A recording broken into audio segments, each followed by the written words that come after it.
we go, the calendar.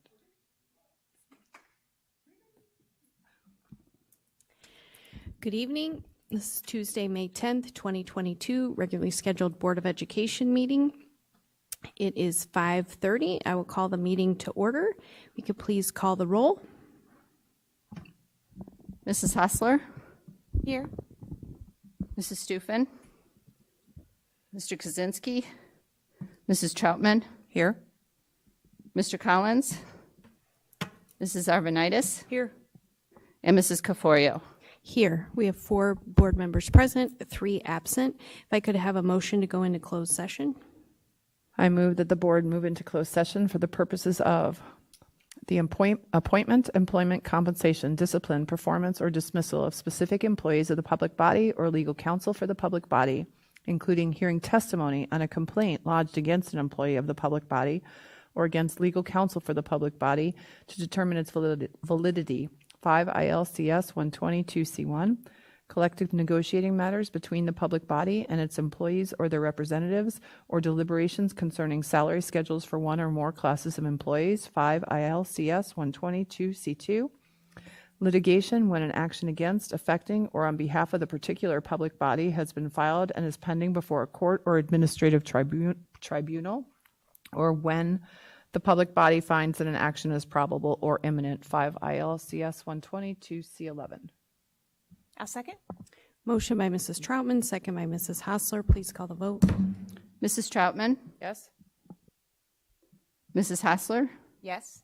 Mrs. Arvanitis, Yes. and Mrs. Caforio. Yes. 4 ayes, no nays, 3 absent. The motion passes. The board is going into closed session.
Good evening and welcome to the Tuesday, May 10th, 2022 regularly scheduled Board of Education meeting.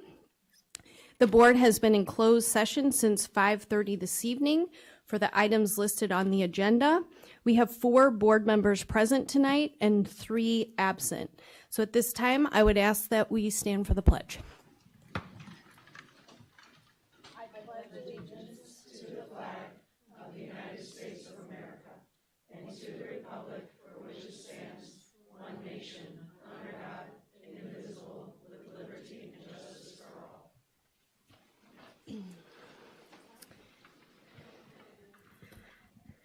Okay. So tonight we have 3 recognitions that are always the best part of the meeting. So the first one is the FCCLA state competition. So I think Ms. Albert's going to come up and say a few things. And should we go ahead and have the students come up too? Yeah. So Students and advisors, if you guys want to come up. have you come up and stand in the middle so we can recognize you. While they kind of get assembled, I can give a little background about FCCLA. FCCLA stands for Family, Career, and Community Leaders of America and is comprised of over 180,000 students enrolled in family consumer science classes across the country. Students in FCCLA can compete in many different competitions specific to their career focus or FCS area of interest. And students are able to extend their learning beyond the classroom by competing in competitions that align with the FCS pathways that we have at York, including culinary arts and hospitality management, early childhood education, and fashion design and interior design. This year, we had 22 state competitors competing in 12 different FCS-related events. The students brought home 11 gold medals, 10 silver medals, and 1 bronze medal. All of the student names and competitions and medal status will be read in the official board proclamation in just a moment, but I do want to thank a couple people as well as recognize some of our students who earned top distinctions. So I'd like to thank the school board and Dr. Campbell for the opportunity this evening to honor our state competitors. I'd also like to thank Dr. Bagdasarian and the York administration for supporting career in tech ed and family consumer science opportunities at York. And of course, I want to thank all of our parents and all of our teacher advisors who have supported our students as they've worked through their competitive events this year. So we have some top distinctions that I want to recognize this evening. We have 3 students who, in addition to their medal, received the most outstanding distinction for their state event. This designates that they had the top competition project in their category in the state. So our most outstanding winners include Louise Baird and Maggie Templeman in fashion apparel display.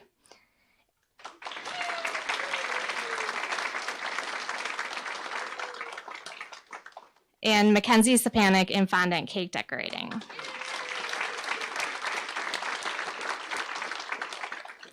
And then students who participate in what are called national star events and place in the top 2 for their competition, or in the case of culinary arts, top 3, qualify to advance to the national competition level. National delegates who are here with us this evening, if you'd step forward when I call your name. So our national delegates are Julia Klink, Angie Crisanto, Caitlin Guerrera, Juliana Moran, Christian Oliveira, Charlie Libano, and Tegan Roach.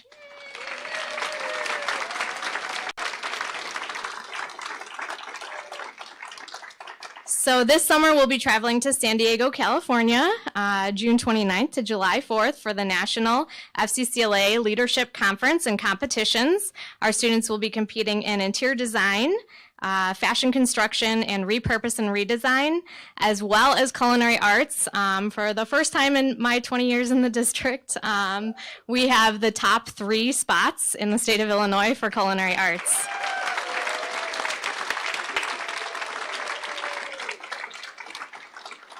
So congratulations to all of our FCCLA competitors. Best of luck to our students competing at nationals, and thank you.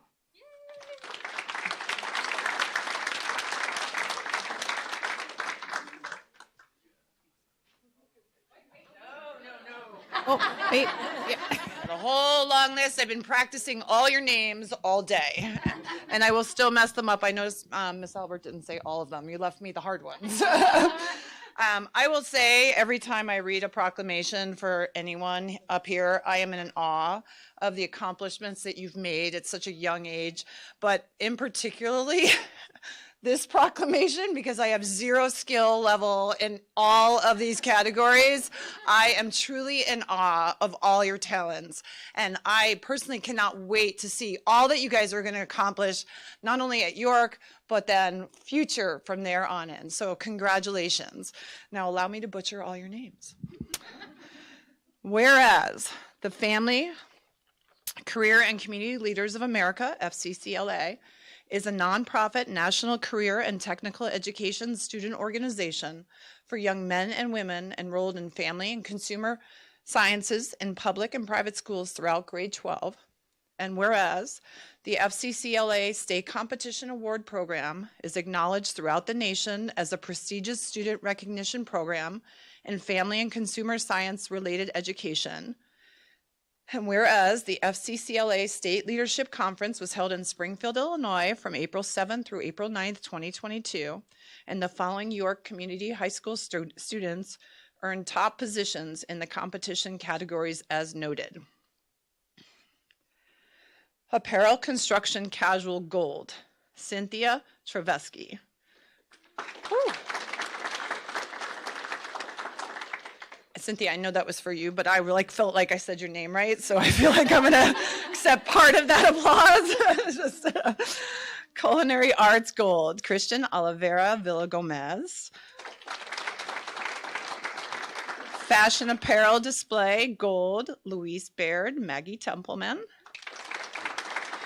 Interior Design Gold, Abby Thomas. Pastry Art Frosted Cakes Gold, Teresa Brown. Pastry Art Fondant Cakes Gold, Mackenzie Sapanik and April Viral. Preschool Lesson Gold, Audrey Jeffrey. Repurpose and Redesign Gold, Caitlin Guerra, Juliana Moran. Apparel Construction Semi-Formal Silver, Anna Klink. Culinary Arts Silver, Charles Libano, Tegan Roach. Fashion Design Silver, Angie Cristano.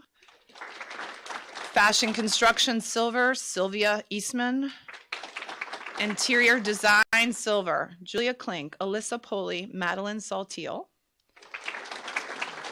Pastry Art Fondant Cake Silver, Allie Widmar. Salad Production Silver, Allison Waski. Culinary Arts Bronze, Ryan Guterham. And whereas the following students received the most outstanding distinction, which notes the top project for their category in the state of Illinois, Louise Baird, Maggie Templeman, and Mackenzie Sapanik. And whereas Julia Klink, Angie Cristano, Caitlin Guerra, and Juliana Moran qualified to advance to the National FCCLA Leadership Conference in San Diego, California. And whereas, in addition, York swept the top 3 spots in culinary arts with Christian Oliveira Villagomez, Charles Libano, and Tegan Roach also qualifying for nationals. And whereas these accomplishments bring pride and prestige to York Community High School, to District 205, and to the entire community of Elmhurst, now therefore be resolved that the Board of Education and Administration of Elmhurst Community Unit District 205 express congratulations to these students, their parents, and to the faculty of the Family Consumer Science Department, Wendy Albert, Division Chair for Career and Technical Education, Jenna Callan, Lori Christ, Lindsay Goldsmith, Sarah Merrick, Katie Naraki, Abby Teston for their outstanding achievements, dated this 10th day of May 2022. Awesome.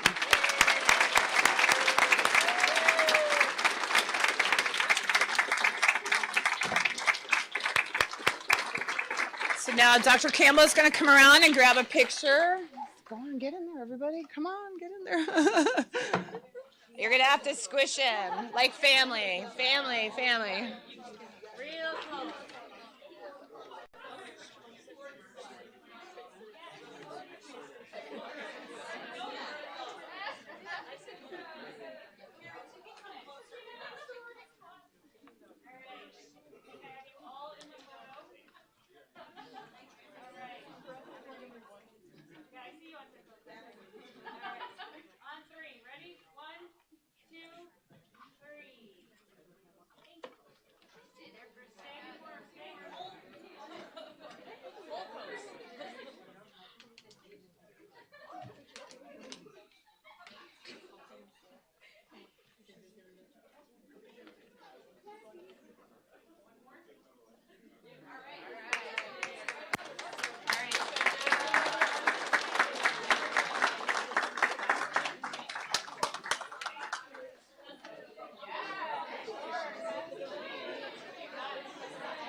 Appreciate you.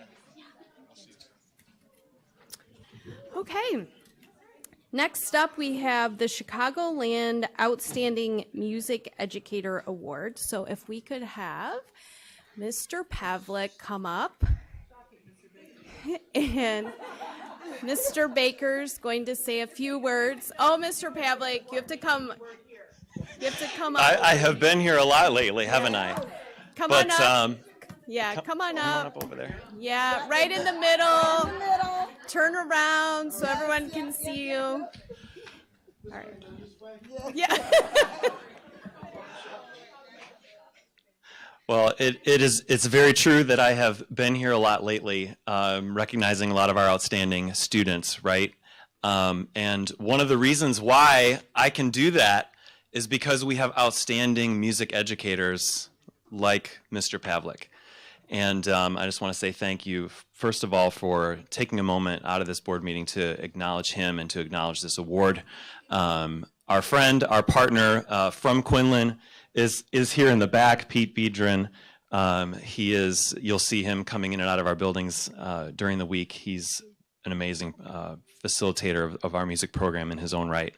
But just briefly about Mike, and I'm not on script tonight intentionally like I normally am because I want to speak from the heart. About Mike. This award from Quinlan is, it's a pretty unique and pretty special thing. I'm going to go out on a limb and guess that I'm one of the few people in the room who's been to Quinlan's headquarters where all the photos are of everyone who's won this award over the years. It's not a very big group, but these are the people who were influencers in the field of music education before being an influencer was a thing. And Mike's in that group now for good reason. When you think about the phrase "all in," that's Mike. Mike is all in for the kids. He's all in for York. He's all in for Elmhurst, and that shows in the way that he goes about his business and the way that he serves the kids every single day. It's a privilege to work with him. I always know when I get a knock on my door and I see his face, the first thing I'm going to probably hear from him is "Got a minute?"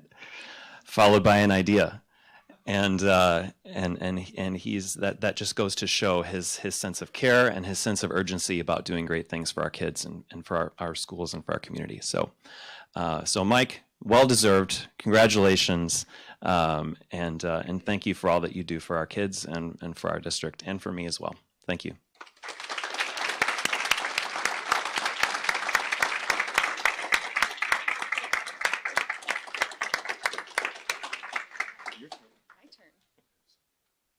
Okay, very, very well-deserved award tonight. I'm happy to be here to read the proclamation. Mike Pavlik is a gift to our district and our students and the community. You know how to build relationships with kids and really get to know them.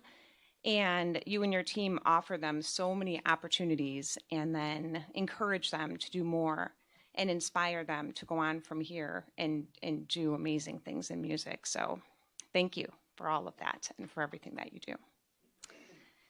Okay, I feel like this is really high. Thank you. I know it's that short.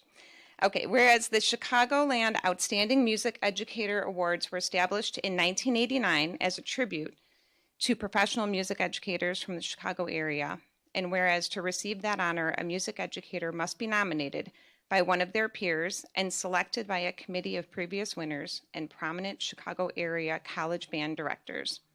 And whereas Michael Pavlik has been selected to join the elite list of Chicagoland Outstanding Music Educators for the class of 2022. And whereas this accomplishment brings pride and prestige to York Community High School District 205 and to the community of Elmhurst. And now therefore be it resolved that the Board of Education and Administration of Elmhurst Community Unit School District 205 express deep appreciation and congratulations to Mr. Pavlik, his family, and the York Community High School Performing Arts Department for his outstanding performance.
Thank you.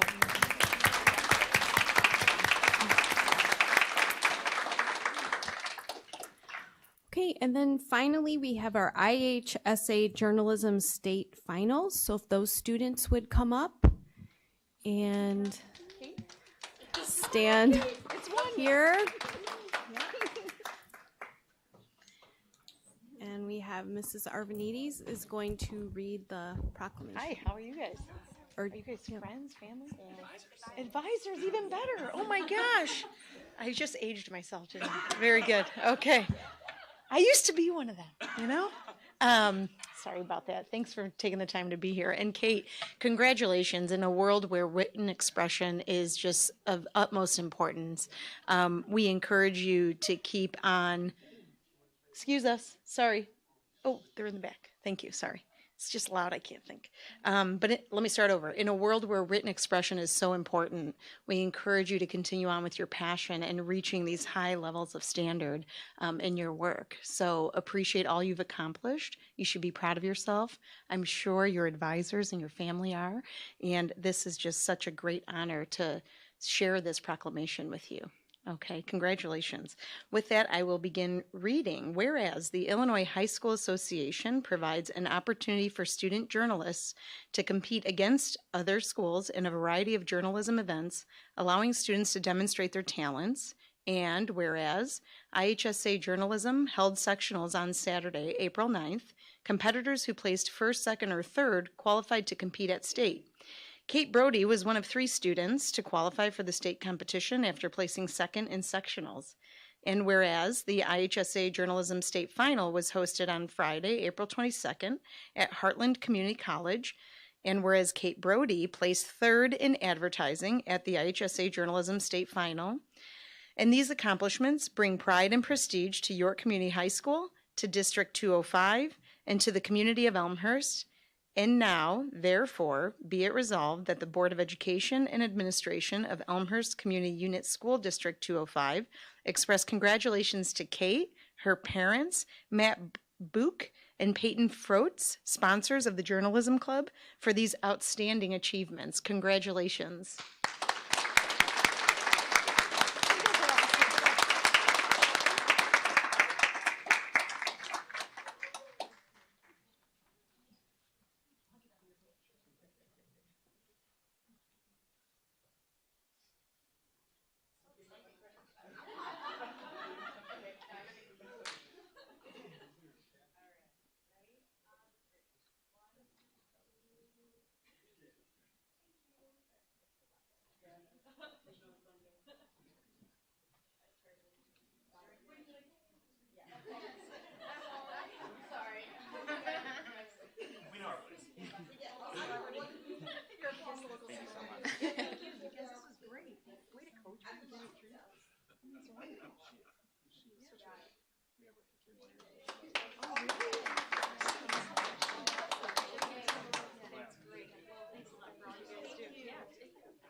Okay, thank you to the families and staff that came to support our students.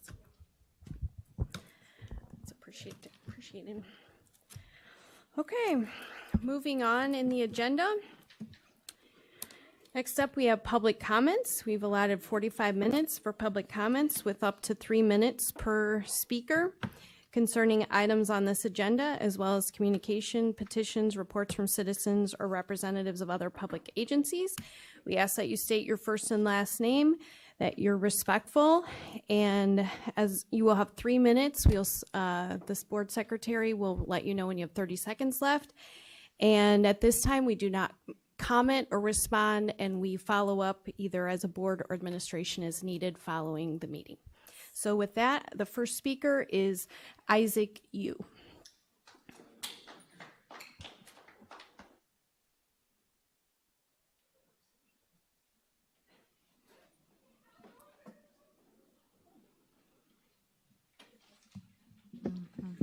my height now.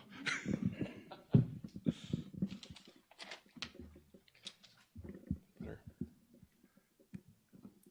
Good evening. Hi, board. My name is Isaac Yu. I'm a teacher, parent here at DO205, and also a neighbor of a lot of you and a lot of people in the audience. Fortunately or unfortunately, I am also part of the analytics group for EPIC, and there's a number of teachers that are in this group.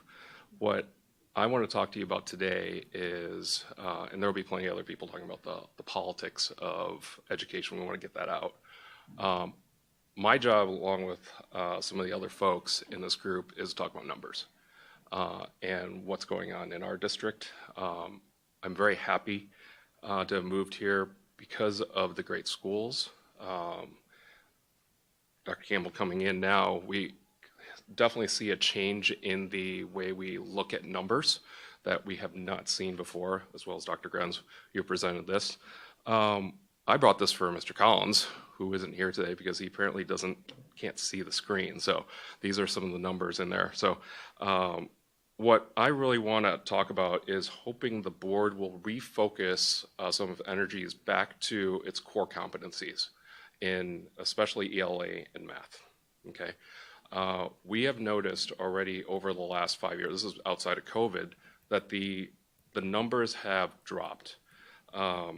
Namely for people, if you look at, and all of you have the numbers in front of you, non-low income proficiency in math and English are at 67%, okay?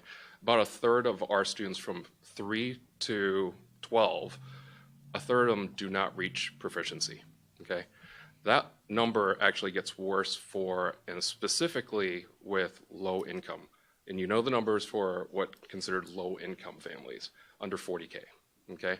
Those numbers are dramatically lower, okay? We at EPIC want to make sure that this rises, okay? We're not just talking about just the high income people, okay? Everyone must rise. When you look at the low income, we're looking at 20 to 25% proficiency rates, okay? That's just not acceptable. You would not accept that in going to a restaurant, your computer's not working 60% of the time, right? Doctors being 60% proficient, you would not have that happen. 30 seconds. Thank you.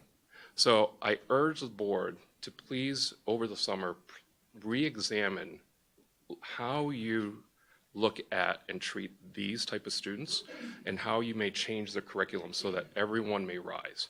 Just like what that billboard says up there, how do we get all these students to reach 100% proficiency, okay? Is 60% acceptable to you? I don't think that's good enough, okay? 90 would be great, but we're not there yet. 3 And how minutes. can you as a board Thank do you that? for your comments. Thank you so much. Next speaker is Deanne Mazaki.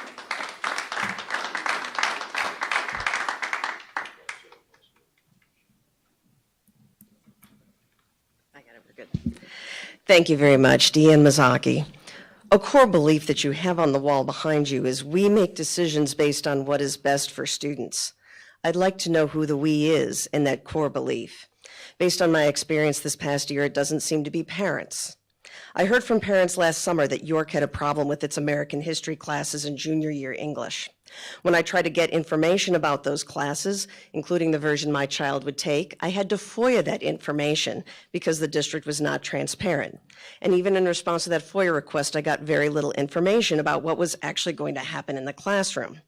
And then once school started, I immediately raised concerns because multiple problematic assignments and class activities were reported to me by my child. I tried to get information about the curriculum at the curriculum night. Your teachers couldn't shut that discussion down fast enough. One ran to get her department chair, who also refused to give information and chose to argue with me about how everything was just fine. But because I spoke out, other students who were at York reached out to me, other parents reached out to me, I met more knocking on doors, and all of them were very unhappy with the lack of quality, with politics in the classroom, and with students not meaningfully learning. Now, I did go through your administrative process. I gave examples of non-compliant curriculum in the syllabus to your, and non-compliance with your board policies, to your department chairs, to your school principal. And instead of getting an actual justification for why these were compliant, I got a bureaucratic runaround. No curriculum relief, no transparency, no change. So then I thought, well, maybe the decision-making in WE is actually at the higher administrative level. So again, went through your bureaucratic process, spoke to your senior administrators, and even curriculum promises that were made to me and transparency promises made to me were broken, not kept, no relief, no change. Now, Dr. Campbell, I think that for much of these problems, you didn't create them, you inherited them. I hope that you're going to, at some point, not have to be drinking from this fire hose, but unfortunately, you are going to have to, at some point, clean house. I've also spoken to members of this board, and again, I know that the job you have to do is a thankless job. I was an unpaid elected school board trustee. But the thing is, ultimately, you have to be responsible for enforcing your board policies, for doing real oversight over your administrators, and for making sure that you are the people who are the we on the board on the wall. 30 seconds.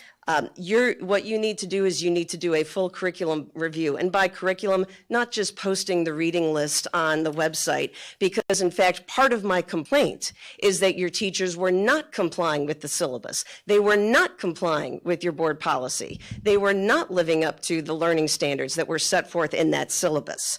So ultimately, what happened? We've had a full year go by where I've gone through your entire process, gotten no relief, and you need to rethink your board policies and figure out how you're going to put the parents in the we on the board. Thank you. Is Tom Chavez.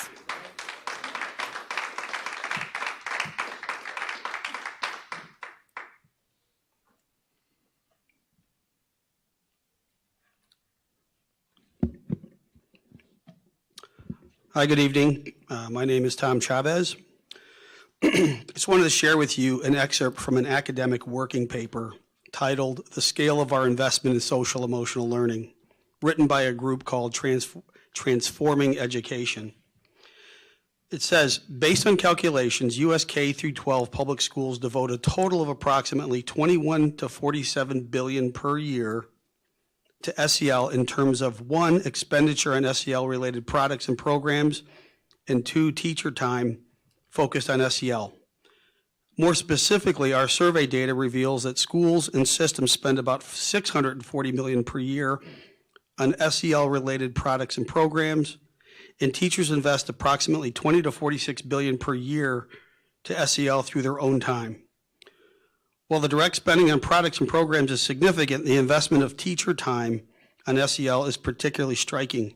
We find that teachers spend about 4.3 hours per week on SEL, or approximately 8% of their total working time inside and outside of the classroom.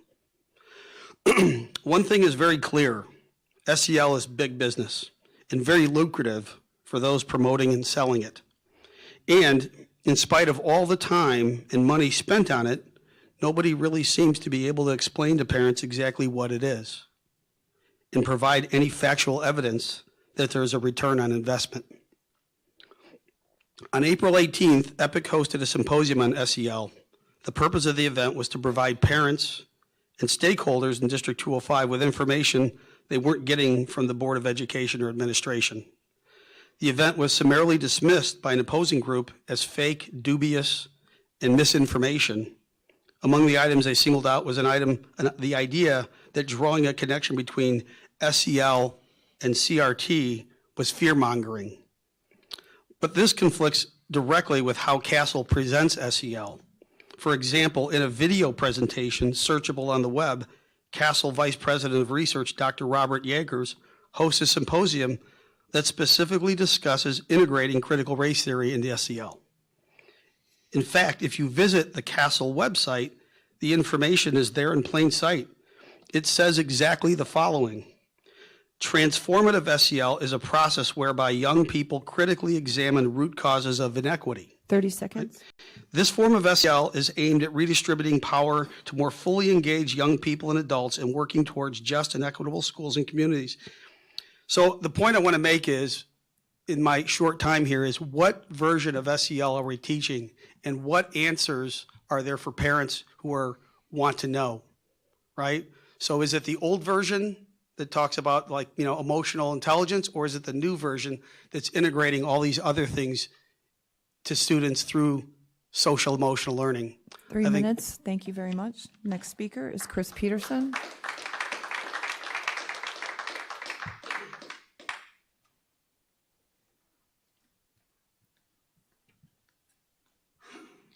Super nervous. Hi, I'm Chris Peterson. I have 2 kids in District 205. One's a sophomore at York and one is at middle school, and they're doing really well. And for the most part, they've had incredible teachers who've really made an impact on their lives. So I'm very thankful for them.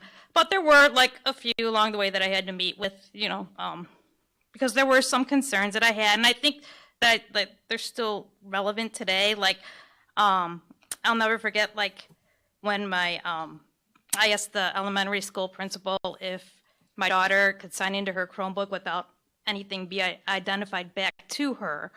And it kind of brought a whole team of lawyers to the principal's door, I guess. So I guess the answer was no. I remember looking through my 7th grader's social studies book and being like, oh, this is good. And then the book was still there 2 months later. And I'm like, Kenzie, are you using your book? And she's like, no, everything's on the Chromebook. So I didn't really know what was being taught because it was on the Chromebook. So that goes to the transparency thing.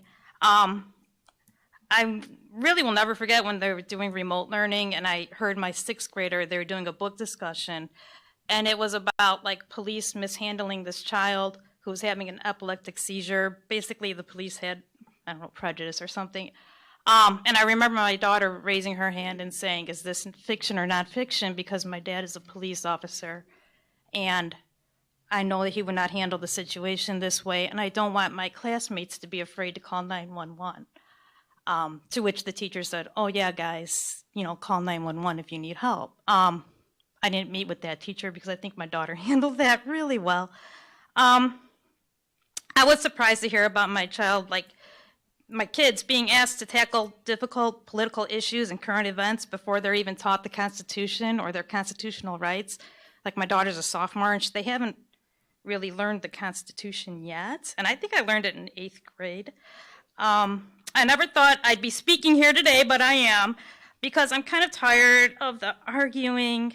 The minute a parent raises a concern, I don't understand why people raising concerns are immediately hit with pushback or inappropriately labeled with all these buzzwords that are trending. We're just concerned about the kids.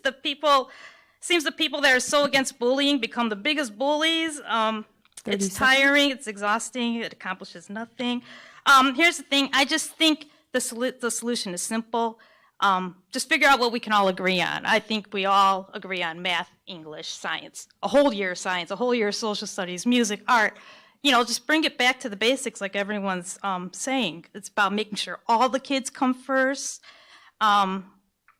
These kids have been through much. They just want to be kids. I think throwing adult situations at them when that part of the brain's not fully formed till they're in their 20s, thank you, Dr. Phil, seems counter-effective, and it seems to kind of rob them of their innocence to me. 3 Just let minutes, them be thank you. kids. And I just wanted to thank you and let the parents handle, the adult situations with the kids.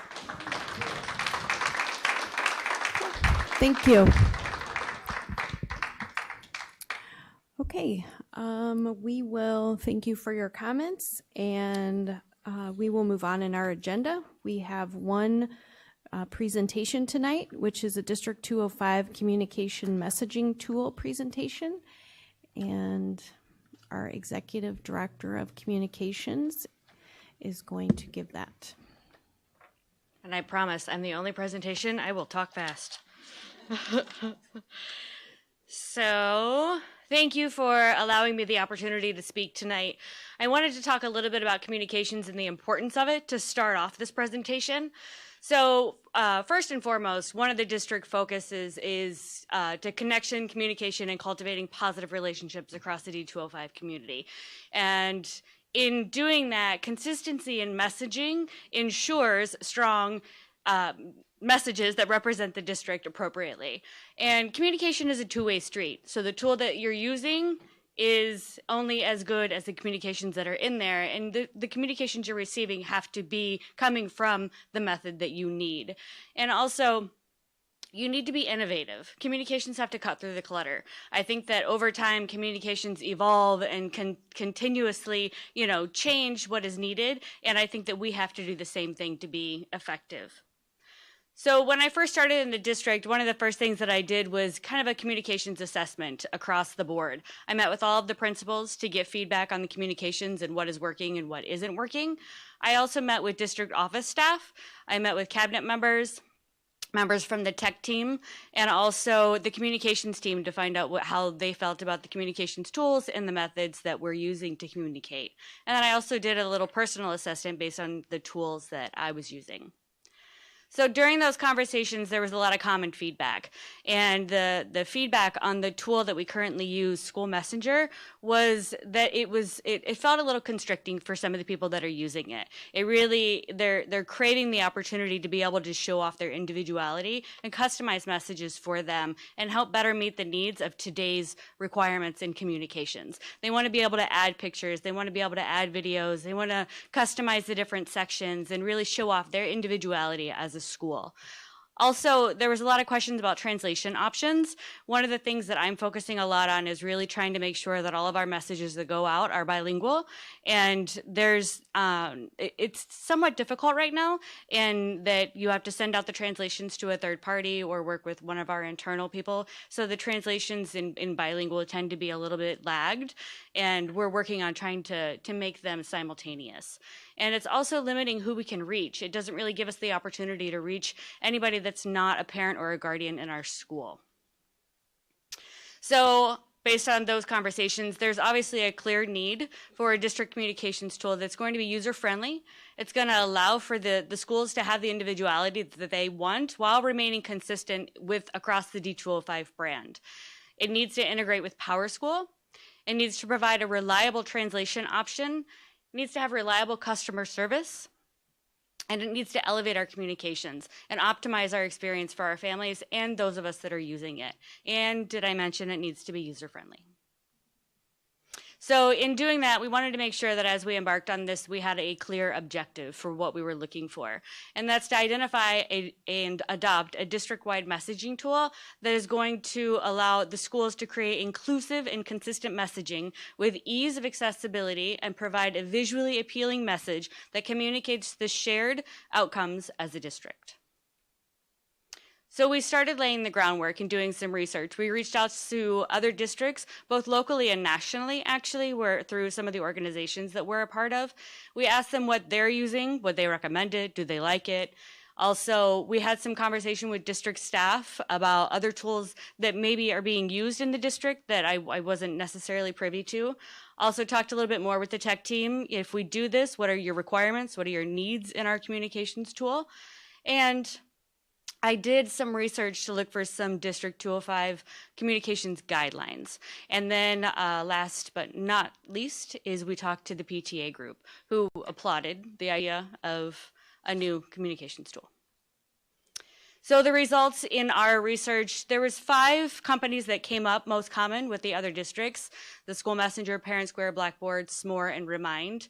I also found out that there are various tools being used across District 205, mainly the 5 plus a couple more. When I talked to the tech team, they also confirmed that there are a lot of tools that are being used, which causes, lacks somewhat consistency across the communications across the schools. And any tool that we use, they reiterated, must work with PowerSchool, and they needed to have secure software. It needs to have Google two-factor authentication. And while I was researching, I found that while there is board policy that pertains to communications, there's not a comprehensive district communications guideline that's currently set yet. So moving forward, we decided to meet with the 5 companies that were the top companies that the other districts recommended. So when we did that, we asked them all the same questions. So the first question was, does it allow us to do mass messaging, really reach the audiences that we're looking for? Are you able to easily insert photos or videos? Are you able to customize the designs and templates easily? Does it have secure messaging options? So when we have surveys or testing that is done that needs to be secure sent per student to the parent, we have the tool to do that. Does it interact with PowerSchool? Does it have texting and phone call options for our emergency communications? And does it include translations? And so you can see that, oh, and does it elevate the experience for us? And you can see that with that, there's one company that clearly, literally checked all of the boxes for us, and that was Parent Square. So with that being said, we decided to go a little bit further with them and go back and do some more conversations. So we had some follow-up meetings with representatives from the tech team, communications, and learning and teaching with the company to ask some more probing questions. We then asked them to present to Cabinet so that we could get some feedback from the leaders in the district. And I also created a comprehensive focus group to really evaluate the tool. I wanted to make sure that we were truly getting feedback and thoughts and opinions from those that are not only using it, but also the recipients of the messages from the platform. So with that, I wanted to talk to you a little bit today about some of the features of Parent Square. And like I said, I will be fast and I will continue talking quickly. So Parent Square does, as we said, offer user-friendly and visually appealing newsletter templates. So what this does is it's going to allow us to customize the templates for each school, incorporating their new branding. They're all actually going through a bit of a rebrand or a brand refresh, so it's going to allow us to really show off their brand and their individuality. It is user-friendly. The photos that are in there, I literally dragged and dropped them in there, and it was easy, 1, 2, 3. And it's also going to expand the options for messaging and really give us the option to rethink how we're messaging. Principals can still do newsletters, but there's also the option to do individual posts. Because what Parent Square does is creates a Facebook-like platform for each of the schools and the district. So all of your messages are going to come to your email if you want them to, and they're going to come to your text message on your phone if you want them to. But they're also going to live on a feed on the Parent Square platform that you can go anytime and go back and scroll through and look at those messages. So you don't have to worry if you deleted that message, and it's all going to be there, and you can really look at it at a time that's convenient for you. Also, there's a lot of data that Parent Square provides with each of the messages that they send, which is really going to allow us to identify the strengths and challenges that we have with parent engagement. Every time you send a message, there's an icon at the top of that message that you can click on and dive deeper into that message. Who opened it, who didn't open it, and how were they viewing it, and what kind of messages are opening. So really based on the data, we can make sure that our communications are elevated to the level that they need to be to reach our parents in the way that they want to be reached. So a little bit about the translations. So this tool and feature in Parent Square is one of the coolest things I saw with any of the companies that we talked to. So when you go into PowerSchool or when you go into Parent Square, you can select your preferred language. And when you do that, any message that we send out of Parent Square, you're going to receive in your preferred language automatically. We don't have to do anything with it. So I'm going to type it in English, and if you have specified that your preferred language is Chinese, you're going to receive it in Chinese. And if I'm instant messaging with you, or if you're commenting on a post, you're going to message it in Chinese, but I'm going to receive it in English. So it's automatically destroying barriers and making our communications inclusive. So it's also going to increase our communications with the community. So not only are we able to reach our parents and guardians, but with this, we're going to have a feature that will allow community members that wouldn't have received our communications before to opt into messaging. And so we're going to create groups and give them the opportunity to do that. And so it's going to expand our reach with the entire community. Also allows for consistency in communications. Once you post something on Parent Square, the schools will have the opportunity in one click to post that exact message on their Facebook, Twitter, and it'll go on their website because we will be embedding a link on each of the schools' pages. So not only will there be the feed on the Parent Square page, but it'll also be a feed on the schools' pages. So there's going to be various areas to make sure that you receive the communications and you see anything that we send. So in doing this, if we were to launch and move forward with Parent Square, what would success look like? So it's going to show increased successful communications with parents based on the data that we're receiving and the data that we're looking at. So it's really going to show that as a child moves from one school to the other, and they only have one platform that carries through each school, we're going to have increased communications with our parents because they're not being forced to learn a new tool, and they're also going to be showing, it's going to be showing in the data. So we're going to see increased communications, we're going to see increased likes and comments on our posts, and we're going to see increased read receipts on our posts as well. And it's going to increase the communications with the community, as I said. So we're going to see the amount of people that have opted in to these groups that we're going to create to show how we're not only reaching our parent groups, but also those outside of the school district. And it's going to have unified communications. It's really going to be something that you're going to feel and you're going to see across all of the buildings and throughout the district. And so down to the nitty-gritty, what does it cost? So currently, thanks for some help from our finance department, School Messenger currently costs us $9,500. And we also did an analysis of 5 years of translations. And so this is an average over 5 years. So it's not the most, it's not the least. This is an average over 5 years that we would be cutting from the budget if we were to move forward with Parent Square. And there's the miscellaneous expenses, that's just the other tools that we're purchasing as a district to communicate with parents. So we would eliminate those and everybody would go to Parent Square. So our annual cost on communications tools is $33,600. The cost for Parent Square is $33,600, making this a net zero cost to the district. So I spoke fast and I shared a lot of information. Any questions? Yeah. No, first, just thank you. It's Sure. Very thorough. And I think a couple things that for me, I just think are great is the translation piece, because I know a lot of times our communications are held back because we're waiting for translation. And, you know, nowadays, sometimes something needs to get out immediately. And so that's very impressive that it can not just communicate in one language, but whatever 100. language, parents choose. So that, and then just, is it, and I think this is in there, but mobile friendly, because that is one of the biggest. Yes. You know, And now- currently you have to keep moving your phone to. 100%. Like I said, it really looks like a Facebook for the school. So it's going to be extremely mobile friendly. And the great thing is not only is it mobile friendly for you as the reader of the message, but I can go in. I actually created that message on my phone to see how easy it was. So emergency communications, it doesn't matter where I am, if I have my computer or not, I can get out a message really easily for any of the schools across the district or for the district as a whole. Okay. Yeah. Because I think we all know how when communication isn't happening or isn't happening well, then you feel it. It's a challenge. And so I appreciate that. Questions, comments from you, Beth?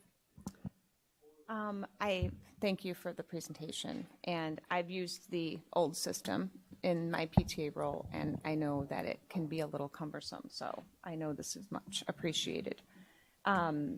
It just seems like there's so many time-saving aspects to it. The translation that Kara mentioned, creating posts is much easier, and then sharing them across platforms can happen instantaneously, so that just frees up our staff to do other things. Right. And also for parents, because I spend a lot of time trying to remember which email a certain piece of information was in and then going back and trying to find it. So I really like that all of the messages are going to be located in one spot that you can go back to and find that information.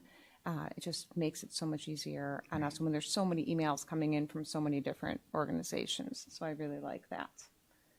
And the learning curve piece for parents as well. I think learning one communication type that's going to be used in all our schools across the district by all the organizations, it just makes it so much easier on us because we can just learn it once and then hopefully get better at it. Right. So thank you. Sure. Do you want to go or you want me? Tanya, I might have missed this. Is this an app-based communication tool? So you can download an app for it, or you can just look at your emails. So Okay. you can choose So you can choose how you receive the message. You can choose to go on the app. You can choose to just go on their website and log in there, or you can choose to get it in email, or you can choose to get a text message. Oh, that's great. The flexibility that provides for parents to manage their own communication tools. And, you know, I think that just as a parent of two right now in the same school, but one transitioning to middle school, and I'm a little nervous because I get all these emails and it's hard to keep up. Just the idea of having one spot where I can get all the messages, whether it's from the teacher, the principal, district office, is really exciting. And I'm looking forward to seeing, and I know you're already working on this, how we streamline those communications so that there isn't this repetitive nature. You know, like if I'm getting an email from the teacher, it's saying this information, from the principal, it might highlight a different set of information, but add some reminders, and then district office might be something separate Right. in its whole, right? So that will also be helpful to our parents, especially for those of us who have more than one or two children, maybe in more than one or two of our schools. Right. And it feels like this product is able to provide you with that level of flexibility, which it seems like a good fit. Yes. Yeah, thank you. Yes. And as a parent with multiple children, you'll see in the top left, you'll have each of your children. So you can click on each of them individually and see each of their schools, or you can see everything all in one. Yeah, so that actually was the answer to my question. Like, so it's one page per family, and kind of just like in PowerSchool, I can toggle between my kids. Correct. And that will take me to the feed for that individual school. Yes. On that individual school, is that where the district messaging comes from, or would it be in general on my parent page? You know what I mean? So if I have a York page for one and a Bryan page for another, is it duplicative that the district communications is going to show up on both of those pages? So that is a good question, Courtney. You sound so surprised. It's a simple question that I haven't actually asked, shockingly, of all the questions I asked them. So I will. Streamlined, right? Like Right. it sounds super simple, which is what we're all looking for, ways to kind of streamline everything. So yeah, I'd be curious to know about that. I'm also curious as to, I like the data part. How are we going to do we get that kind of data now?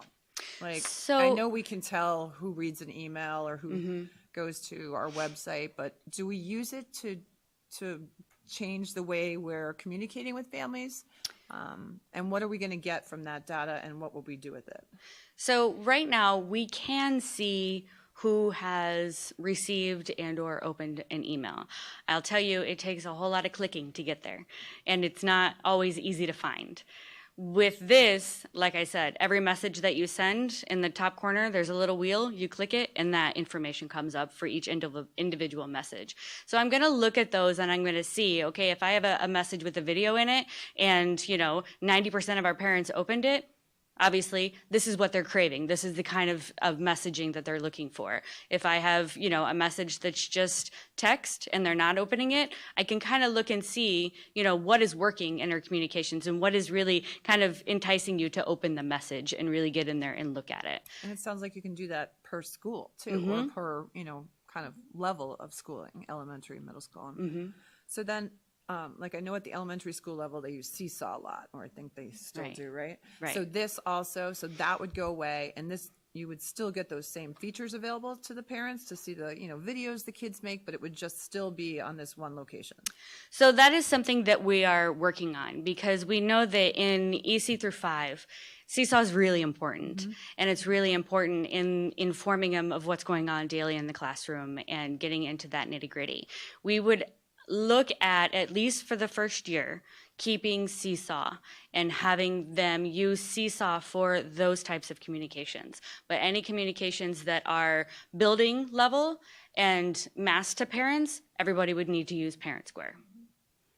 So for the daily updates on what is going on in the classrooms, you're still going to keep getting that from Seesaw, because it really does provide that niche of communications. So it does. So it wouldn't be as kind of narrowed down as to grade level. It would be building or district per child. Correct. But it has the capability, I'm assuming, to get even more specific. So if we're kind of moving in that direction, I mean, do you see that as could be the future of it? that is, in a perfect world, a beautiful future. It is. I just want to add to the conversation. Thank you so much for that particular question. I don't want to underscore the amount of engagement that has taken place that Ms. Daniels has been on our team since December. So we're talking about a 5-month stretch that she has elicited feedback across all of our school administrators, as well as cabinet, as well as met with parent groups and pulled together a communication focus group. I think in the question about the replacement, we see this as a mass communication tool and an opportunity to strengthen that. I think the tool that Seesaw provides more specific to the instructional support that's being provided. We've seen some really positive engagement between parents as well as teachers with that. And so at this moment, due to that engagement, due to that feedback, we're going to focus on this tool really supporting our mass communication across all school levels and further explore the opportunities. We definitely don't want to take away a communication tool that is currently effective, that we've received positive feedback, both from teachers as well as administrators, prematurely without having adequate time to really see how this tool can provide those same types of supports. So I think this upcoming year, this will be an opportunity for us to familiarize ourselves and look at the opportunities that it could potentially provide. No, I like not taking the road of, that rug of Seesaw out away, Yeah. because I think it is a really, I'm remembering back, but I do remember it being a very valuable connection for parents and their kids and what's going on in the classroom. So I appreciate that kind of taking a step back and just seeing how it works. Okay, I have one final question for you. First of all, thank you for making it cost neutral Sure. within a few dollars. Did my Very best. much appreciate that. Strong negotiator. It's good. It's good. It's what we need. And then the other thing is, you mentioned, reaching out to the greater community, and I know that this is a challenge that we have articulated to you, is how do we engage with the 70+% of our community that doesn't have students in the district currently? So can you speak to how you a little bit, maybe add a little more to what was in the presentation about that? Sure. So what this does is gives anybody that is, wants information or to be updated on things that are going on in Elmhurst District 205. So we would create groups. So for instance, if we want to create a group for people to follow the construction at Field, we could create a Field group and people can opt in to say, I want updates on that. I want to see that. If people want to get the board highlights, we can create a group that says, I want to opt in to receive the board highlights. And then when I go to send the board highlights, I would grab the school community that we have, but then I would also grab that community list that is opted in for that and make sure that everybody gets it. And so we would be promoting those lists through all of our social media channels and all of our messages that we're sending out, and really encouraging the community to sign up to receive our notifications as well. Okay, and I know you have a few other ideas on that too, but I just wanted to know in particular how this tool would help with that, because I think that's an important piece that it, as social media has become more of our way of communicating, it's been harder to communicate with that group. So thank you. Working on it. All right, awesome. Anything else? Okay, thank you very much. Sure. All right, next on the agenda is the consent agenda. Does anyone have an item they want to pull? Okay, hearing none, then could I have a motion for the consent agenda? I move that the Board of Education approve the following consent agenda items: A, personnel; B, appointment of school treasurer and resolution approving surety bond of treasurer; C, bid number 22-16- field construction dumpsters and toilets; D, Emerson PTA donation; E, York basketball donation; F, additional facilitated IEP training; G, ESSER plan approval; H, memo of understanding between DuPage ROE and Elmhurst Community Unit School District 205 for regional safe schools. I'll second. Okay, motion by Mrs. Arvanites, second by Mrs. Hassler. Please call the vote. Mrs. Arvanites? Yes. Mrs. Hassler? Yes. Mrs. Troutman? Yes. And Mrs. Caforio? Yes. 4 ayes, no nays, 3 absent. The motion passes. I wanted to just note that on the personnel report, Dr. Pedraza from Jefferson turned in her resignation, and I just wanted to, on behalf of the board, thank her for her service to District 205.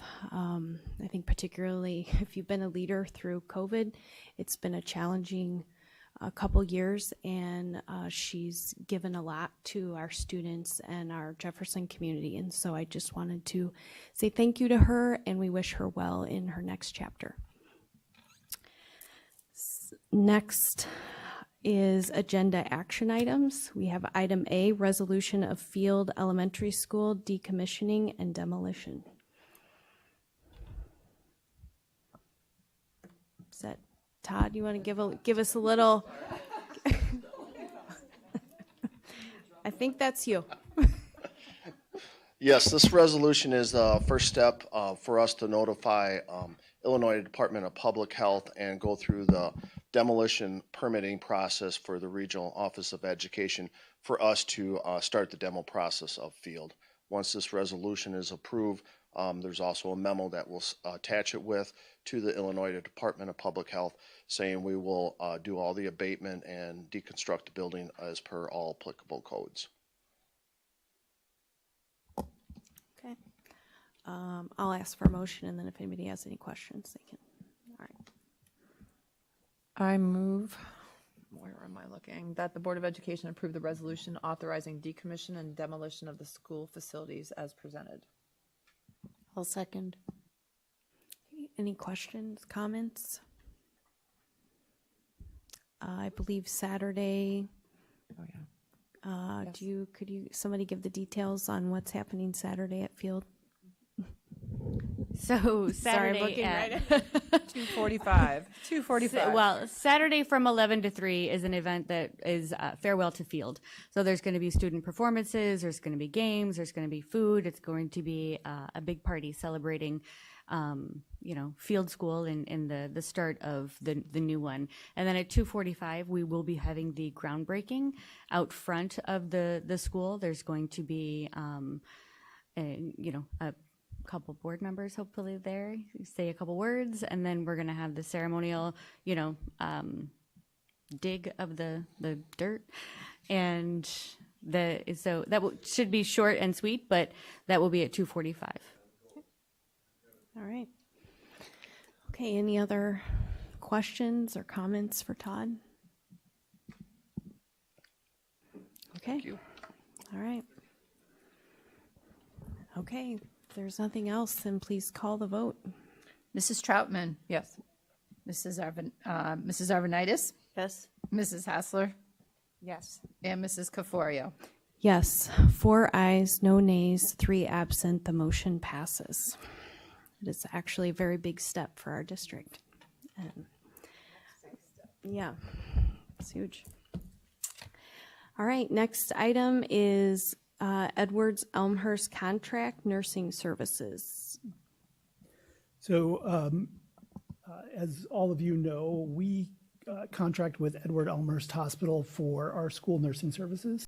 And annually we approve a contract with them. So the contract is being brought to you this evening with some minor changes to the language. The biggest change is obviously related to compensation. Nurses, similar to several other school positions, are increasingly difficult to find. It's a very tough profession right now. And so to ensure that we're better able to attract and retain high quality nurses to the school district, we've negotiated an increase for the next school year for their contract, which is overall at 15.75%. That includes 3 different areas. So there are 3 different parts to it. One is their overall salary. That's obviously the biggest part. The next is their benefits, and then we pay an 8% contract administration fee on top of that. So I'll ask for your approval and take any questions. If I could have a motion? I move that the Board of Education approve the contract with Edward Elmhurst Health for school nursing services in fiscal year 2023 as presented. I'll second. Any questions or comments? I'm sorry. Yeah, yeah. First, I want to thank you, because I know this was not an easy task to accomplish, given our current environment. And I'm curious as if, it seems like this is going to be an issue for us every year. So is there a pathway to becoming independent of this situation? Whether that's, hiring nurses for our other district. And I noticed the other thing in the memo is that other districts are not in this position. What are they doing? So I guess what are other options, and how do we not find ourselves here every year? Yeah, so we are very unique in that we contract with a hospital for school nursing services. That when Mr. Welton and I annually go out to compare ourselves to other districts, we are the only district that we compare ourselves to that has a contract like this. It's the only contract that Edward Elmhurst Hospital has with a school district. And so we are committed to, in the next 6 months really, to evaluating all of our nursing positions and to look at what our next steps are. And so we'll be bringing back some recommendations to you as a board, probably, I can imagine, in probably September or October. So do other districts have certified nurses that they just contract with directly? That they hire directly? Directly, yep. That's how it works in most school districts. And so just so everybody knows, every school is required, right, by law to have a certified nurse in the building? Every school is required to have a nurse, and then we are required to have certified school nurses to handle certain responsibilities. So going to IEP meetings, handling certain heavier responsibilities related to, like there are some students in our district who require changing and feeding tubes and those sorts of things. And so those would be higher responsibilities for our professional educator. I'm glad to hear that you're thinking of what our plan is going to be, because this is not sustainable. Correct. I think we can all agree on. I would agree. Thank you. Thank you. Okay. Hearing nothing else, you can call the vote. Mrs. Hassler? Yes. Mrs. Arvanitis? Yes. Mrs. Troutman? Yes. And Mrs. Caforio? Yes, 4 ayes, no nays, 3 absent, motion passes. All right, we have superintendent's communication. First item is future focused strategic plan update. Dr. Campbell? I just would like to note the time is 8:14. This is the earliest that I have been handed the mic to provide a superintendent's communication. Thank you for the applause in the audience. So therefore, I will keep this short and brief to not mess it up as they continue to applaud. Future focused strategic planning update. The strategic planning survey and focus groups have officially concluded. Many thanks to the board for your support in the extension time provided to our community members and stakeholders to complete the survey, as well as the flexibility to our strategic planning committee in adjustment of their dates. We were able to add an additional 650 responses to the already 1,000 responses that we had received. This is valuable input that will help inform the next steps in the process. So again, kudos to all of our community members for taking the time to participate, whether via completion of the survey or participation in our focus groups. Our consultants are working diligently to compile that information data that's been received from that community, and we'll be sharing it with the Strategic Planning Committee this week. The committee is also scheduled to meet on May 19th.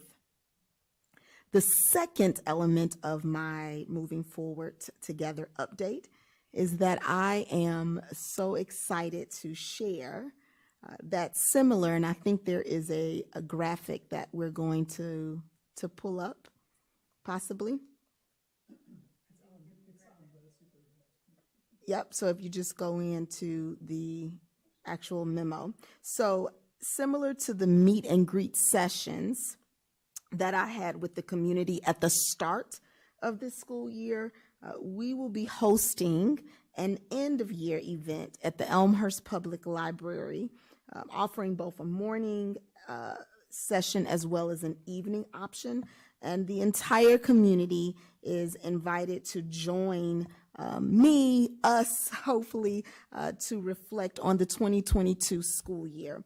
So this is a save the date that we are going to be sharing broadly with our community for Wednesday, May 25th. I know we are entering a really busy time of the school year with end of the year activities, festivities, graduations, and such.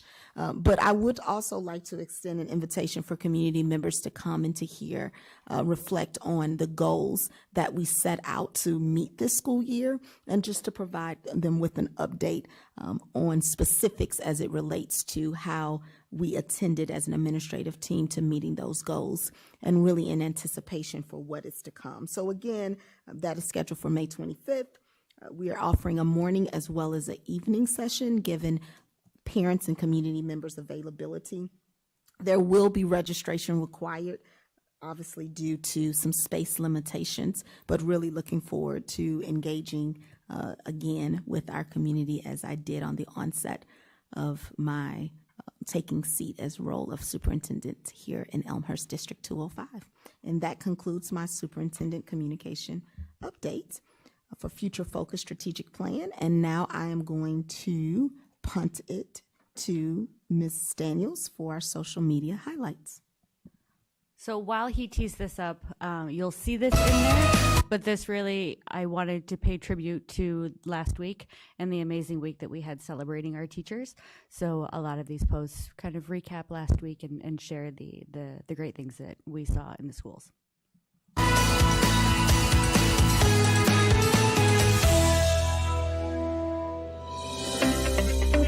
Welcome back to our new edition of Moving Forward Monday. Today we are featuring our 4th and 5th grade teams from our 3 4th grade teachers, Nicole Rizzo, Michael Caston, and Allie Schultz.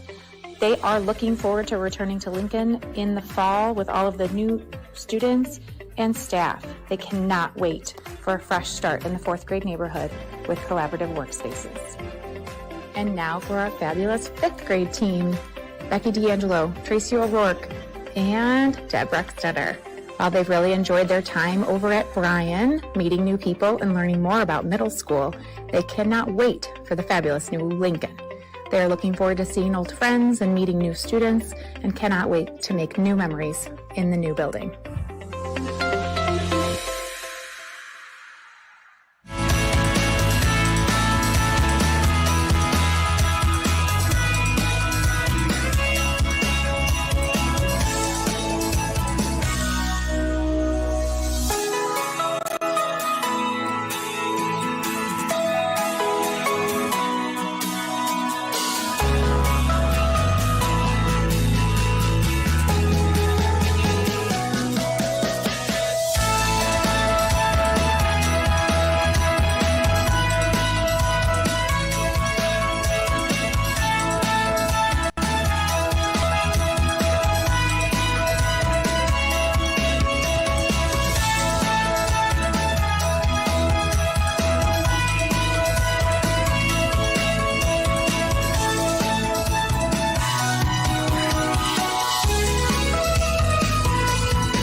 Thank you. That was great. All right, and so we're at board communications. Does anyone have anything to share? All right. Okay, upcoming meetings, May 17th, 2022, Finance and Operation Committee meeting here in District 205 Center at 5:30. May 24th, 2022, regularly scheduled Board of Education meeting here at 7 o'clock, District 205 Center. And June 7th, 2022, Policy Committee meeting here at 5:30 in District 205 Center. And June 14th, regularly scheduled Board of Education meeting, 7 o'clock here in District 205 Center. If there is nothing else, we've come to the end of the agenda. We are adjourned.